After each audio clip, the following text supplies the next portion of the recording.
Bonjour à tous, comme vous le savez déjà, ça fait à peu près 2 semaines que j'ai en prêt un OMD EM10 d'Olympus. Dans une première vidéo, on avait procédé au déballage. Je vous avais aussi présenté un petit peu l'appareil. On avait passé en revue ses boutons, son ergonomie en gros. Et bien maintenant, dans cette vidéo, on va aller un petit peu plus loin et on va s'arrêter notamment sur les menus du boîtier et puis sur sa prise en main. Et on terminera enfin avec le verdict. Alors je crois que le mieux c'est quand même de faire un petit tour rapide, au niveau des menus. Donc je vais allumer le boîtier, voilà, je vais essayer d'attraper son écran et de l'orienter pour que vous puissiez bien voir ce qu'il en est. Voilà, et puis je pense qu'on va peut-être se payer un petit zoom. Alors le truc, si vous voulez, c'est que j'aime beaucoup les appareils photo. Alors je suis nul, attention, je suis pas un photographe, un vidéaste, tout ce que vous voulez. Moi je suis juste un gars qui aime bien faire 2-3 photos de temps en temps et d'enregistrer quelques vidéos. Mais voilà, je me renseigne pas mal sur le sujet, je fais beaucoup de veille et j'avais lu beaucoup de choses sur le petit Olympus. Et j'avais surtout lu que ces menus, c'était un petit peu le bazar, pour ne pas dire le bordel. Alors, est-ce que c'est vrai ou pas? Eh bien, je crois que le mieux c'est que je vous montre un petit peu comment il se présente. Donc, j'appuie sur le bouton menu et j'accède automatiquement au menu de l'appareil. Donc en gros, qu'est-ce qui se passe? Eh bien, on a ici, dans une barre, différents menus, différents pictogrammes, on doit en avoir à peu près 5, qui vont me permettre d'accéder absolument à toutes les options du boîtier. En 1 ici, on a les options basiques. En 2, on va avoir les options photo avancées. En 3, on aura tout ce qui touche à la lecture et aux options de retouche. En 4, on aura les options avancées de l'APN, donc globalement là où vous n'irez quasiment jamais, du moins pas au début. Et puis enfin, on a la possibilité de régler les fonctions basiques. Alors ce qui est bien, c'est qu'on a un système d'infobulle qui apparaît automatiquement quand on presse sur le bouton info ici. Et c'est vrai que mine de rien, il y a des fois où c'est quand même super utile parce que sinon on se sent mais juste complètement paumé. Le gros problème, c'est pas vraiment la navigation qui est assez intuitive. Le vrai problème, c'est que chaque menu comporte un certain nombre d'options et disons qu'ils sont pas super équilibrés. Là, si je prends par exemple dans le menu photo 1, je vais avoir quoi? Je vais avoir de quoi configurer ma carte si j'en ai mis une. Donc je vais pouvoir la formater, je vais pouvoir effacer son contenu, je vais pouvoir réinitialiser les réglages, je vais pouvoir paramétrer le mode image. Donc là en gros on a différents modes qui sont intégrés, le mode vivid, natural, muted, portrait, monochrome et ainsi de suite. Donc en gros si vous voulez changer un peu l'aspect de vos photos, c'est là-dedans qu'il faudra les fouiner. Ce qui est bien, c'est qu'on a la possibilité quand même de faire pas mal de choses et on a quand même beaucoup d'effets qui sont proposés. Alors moi les effets je kiffe pas trop, maintenant c'est vrai qu'au niveau des modes, des images, là il y a quand même pas mal de choses. Ensuite, nous aurons ici la possibilité de lui dire en gros ce qu'on veut enregistrer, le format de ce qu'on veut enregistrer. Donc on va pouvoir enregistrer soit du RAW direct, soit du JPEG, alors en fine, en moyen, en ce que vous voulez. On pourra aussi enregistrer du JPEG et du RAW en fine. Donc on a quand même pas mal de réglages différents. Et on va pouvoir donc vraiment là-dessus lui dire ce qu'on veut et comment on le veut surtout. Alors pour les vidéos pareil, alors les vidéos, il n'y a pas non plus, on n'est pas sur le GH4 ou sur le GH3, on n'a pas beaucoup de modes, c'est vrai, maintenant c'est quand même toujours mieux que ce que propose Fujifilm pour ne pas les citer.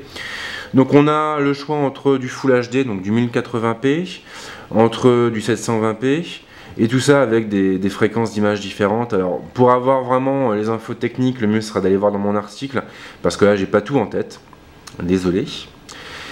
On va pouvoir aussi choisir le cadrage, donc on a du 4 tiers ou des résolutions spécifiques. On a, alors ça j'ai le téléconvertisseur numérique, j'ai absolument pas utilisé. Et pour tout vous dire, je vois pas vraiment à quoi ça correspond parce que j'ai pas les connaissances, on va dire, suffisantes.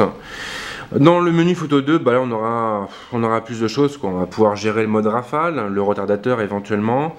On va pouvoir gérer le stabilisateur et ça faut être honnête là-dessus. Je m'attendais pas à ce que ce soit aussi bien, sincèrement. Là, avec le M10, on est sur un stabilisateur 3 axes contre 5 axes pour ses deux grands frères. J'avais un peu peur d'être déçu ou que ce soit une fonction qui soit assez anecdotique et c'est pas du tout le cas. Vous pouvez prendre des photos ou des vidéos à l'arrache, à main levée et il n'y a aucun problème. Enfin, je dis pas que le résultat sera suffisant pour le cinéma, mais sincèrement, on est quand même sur un rendu qui est ultra quali. On a très peu de tremblements et ça c'est quand même très agréable. Alors ce qui est bien c'est qu'on va pouvoir en fait gérer, paramétrer plutôt le stabilisateur en photo et en vidéo avec à chaque fois eh bien, des réglages différents, donc ça c'est plutôt cool. Après on a tout ce qui touche je dirais au rendu des photos, l'HDR, ce type d'effet là. On a aussi le mode RC pour le flash. Alors après le menu lecture, bon là c'est un peu moins transcendant. Bon, il y a quand même quelques fonctions qui sont pratiques pour protéger la carte, pour protéger des photos, donc ça c'est quand même pas mal. Après on a le menu personnalisé, alors là, comment dire, là clairement on a énormément de choses, et des choses qui vont pas forcément ensemble. En gros on va pouvoir gérer l'autofocus. On va pouvoir gérer l'exposition, la sensibilité. Alors c'est vrai que là il y a des fois où on s'y perd. Moi je m'y suis vraiment perdu. D'autant plus que pour chaque menu on va avoir quand même vous voyez, différentes propositions. Là, on a un paquet quoi. Donc on peut y aller, on peut défiler. Hein. Comme vous le voyez, ça manque pas. Alors c'est vrai que là j'arrive pas à comprendre vraiment l'intérêt d'avoir un menu aussi fourre-tout. Dans le sens où, au niveau de cette barre d'outils, on aura eu quand même, je sais pas, peut-être plus de place, enfin on aurait pu caser peut-être plus d'icônes, plus de pictogrammes, ou même envisager un système d'onglets pour faciliter la navigation. Là, c'est la folie. On a énormément de choses. Alors, j'ai pas testé tous les réglages, je vous avouerai franchement. Je sais que le filtre du bruit, je l'ai désactivé parce que ça, c'est un pote qui me l'avait conseillé et qui me disait que ça avait parfois tendance à atténuer la qualité des images. Après, il y avait aussi un autre réglage qui était sympa, qui était lié aux couleurs chaudes. Alors, peut-être dans le menu G. Voilà, couleur chaude en fait, on peut activer ou pas un filtre qui a donné un peu plus de peps aux photos. Et du coup, on a un rendu qui est un peu moins naturel. Donc ça, bah, même chose, hein, mon pote m'avait conseillé de le virer, donc je l'ai viré. Mais comme vous pouvez le voir, c'est pas évident d'accéder à tous ces menus. C'est pas évident, même avec les infobules, des fois on s'y perd un peu quand même. Donc là, c'est vrai que si je prends cet exemple-là, pour les réglages d'exposition, bon voilà, étape V par exemple, choisir la valeur d'incrémentation utilisée lors des réglages des paramètres d'exposition.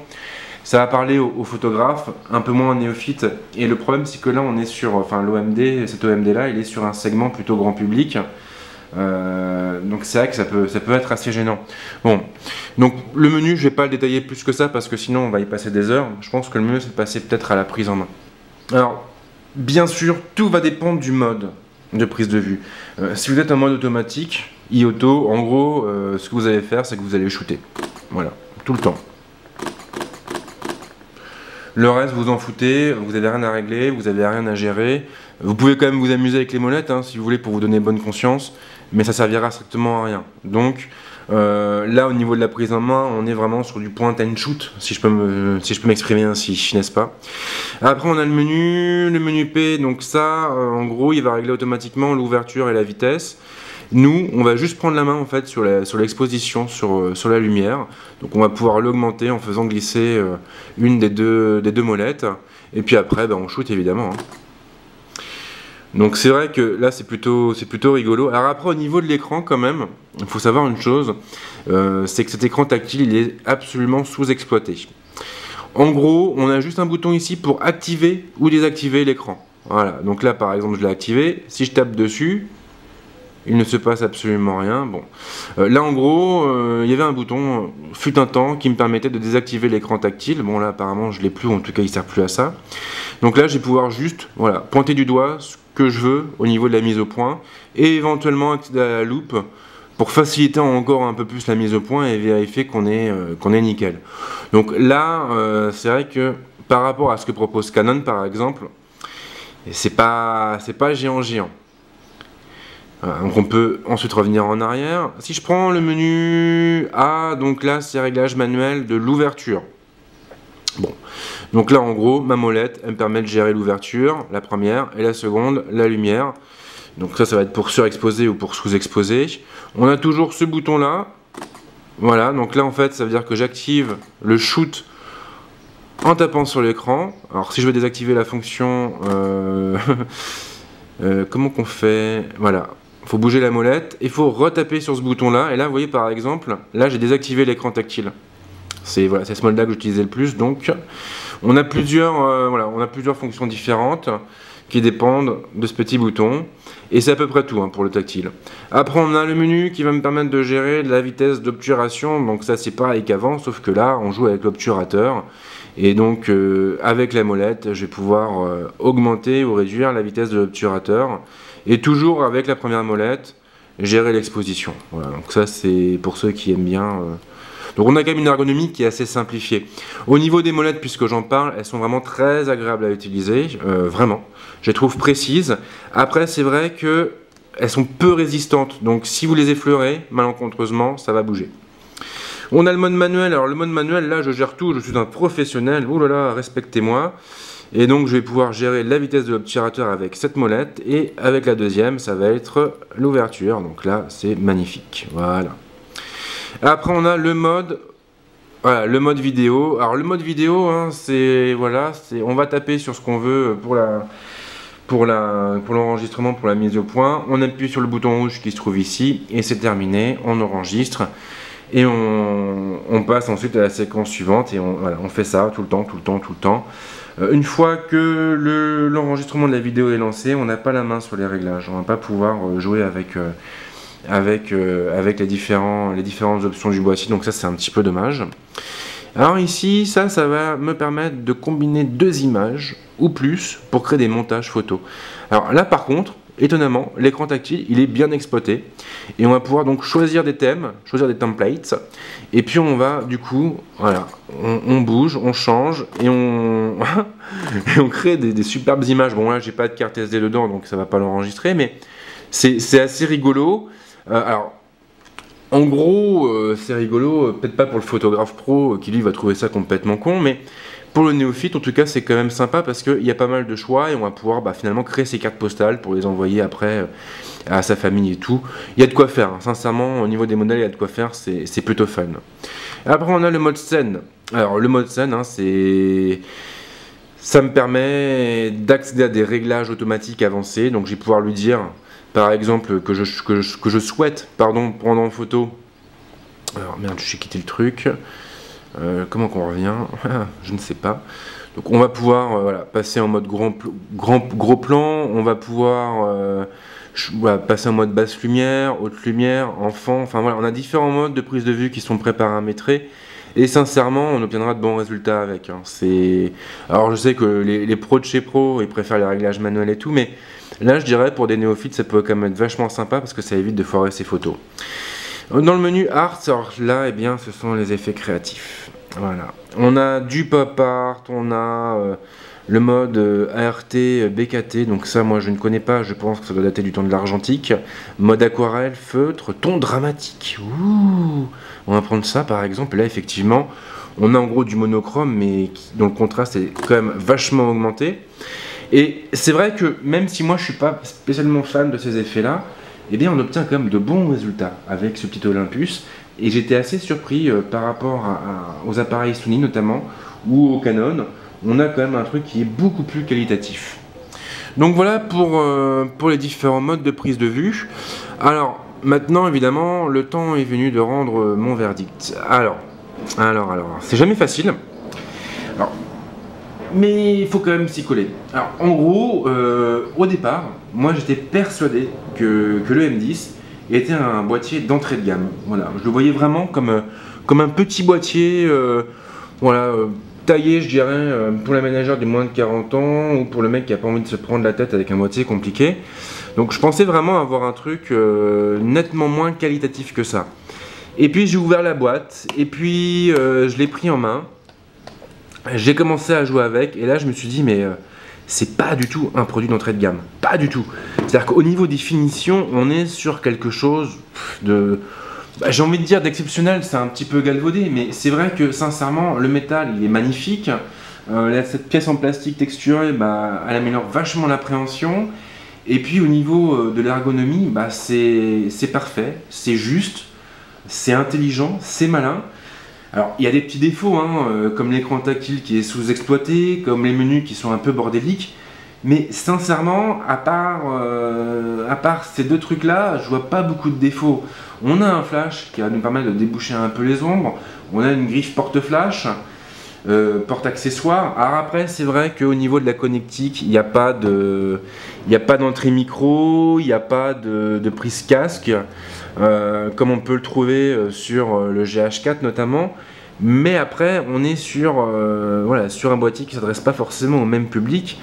Et les Olympus, ils ont toujours priorisé sur la partie photo, alors que Panasonic, ils ont toujours accordé un soin assez important à la partie vidéo. Donc en fait, c'est vrai que les deux marques se complètent pas mal, chacune avec leurs forces et leurs faiblesses. Bon là, je pars un petit peu en hors sujet, mais c'est vrai que sincèrement, j'ai été très impressionné par ce boîtier. On a peut-être pas la tropicalisation des deux autres, c'est vrai, mais derrière, on est quand même sur un produit qui est très agréable à utiliser, qui est très résistant, un produit qui est compact, qu'on va pouvoir glisser dans une sacoche facilement, sans aucun problème. Donc vraiment là-dessus, en tout cas en termes de feeling, en termes d'ergonomie et de design, j'ai été très impressionné. Mais après voilà, c'est un appareil photo et la vraie question c'est de savoir ce qu'il vaut en matière de capture photo. Et là les amis, je me suis pris quand même une petite claque. Alors comme je dis tout à l'heure, je ne suis pas un expert en photo, mais je lis beaucoup de sites qui en parlent, des sites US essentiellement, je vais pas mal sur les forums aussi. Et il y a toujours le même débat avec ceux qui vont vous dire que voilà, rien ne vaut le plein format parce que merde quoi, un petit capteur, c'est un capteur qui capte moins de lumière et donc qui tient moins la haute sensibilité et donc qui produit des images de moins bonne qualité. Et c'est vrai que j'avais un petit peu peur en passant sur du micro 4/3 de ce que j'allais trouver en termes de qualité. J'avais un petit peu peur vraiment de voir une différence flagrante entre cet Olympus et puis par exemple le Canon 100D que j'ai, ou même mon Sony Nex7 que j'avais avant, ou même d'autres appareils qui me sont passés entre les mains, y compris du plein format. Et en fin de compte, non. En fin de compte, sincèrement, je préfère les photos qui sont prises avec cet Olympus plutôt que les photos que j'ai pu prendre avec mon Sony Nex7. Alors qu'on est pourtant sur un capteur qui est plus petit. Là, voilà, c'est un objectif kit, donc j'ai pas eu l'occasion de tester de très beaux objectifs. Là, on est quand même sur quelque chose qui est vendu avec le boîtier, qui est censé être moins quali que les cailloux qu'on va trouver sur le marché, même si Olympus a toujours fait en sorte de soigner ces kits. Et malgré ça, sincèrement, j'ai pris quand même de belles photos, en tout cas pour moi. J'ai pris de belles photos et j'ai même pris de belles vidéos. Alors, vous aurez des samples dans mon article, dans mon test, mais vraiment, j'ai été bluffé et j'envisageais de basculer complètement sur du micro 4/3 et sincèrement, après avoir testé le M10, j'ai vraiment très envie de franchir le pas. J'hésitais dernièrement entre m'acheter un Fujifilm, un X-T1, ou m'acheter un plein format, ou m'acheter un Olympus ou un Panasonic. Et bien là, je dirais que Olympus vient de marquer quand même quelques points. Et non, vraiment, j'ai été très surpris. Et en fin de compte, je pense que voilà, j'ai envie de vous dire que la taille du capteur, on s'en fout un peu. Après, l'avantage du micro 4/3, c'est qu'on va avoir des objectifs qui seront plus petits, on va avoir des boîtiers qui seront plus compacts, et puis en fin de compte, on aura un appareil qu'on va pouvoir réellement transporter partout avec nous. Et ça, c'est quand même plutôt pas mal. Donc voilà, test très positif, bilan très positif, et je vais le regarder partir avec beaucoup de regrets, et il va beaucoup me manquer. Voilà, il va beaucoup me manquer. Alors je vais pas pleurer parce que ça le ferait pas trop, voilà. Mais sincèrement, c'est un bel appareil. Et si vous avez l'occasion, vous pouvez foncer tête baissée, vous ne le regretterez pas. Si vous avez des questions, les commentaires sont là pour ça. Et on se dit à très vite pour d'autres tests. Ciao!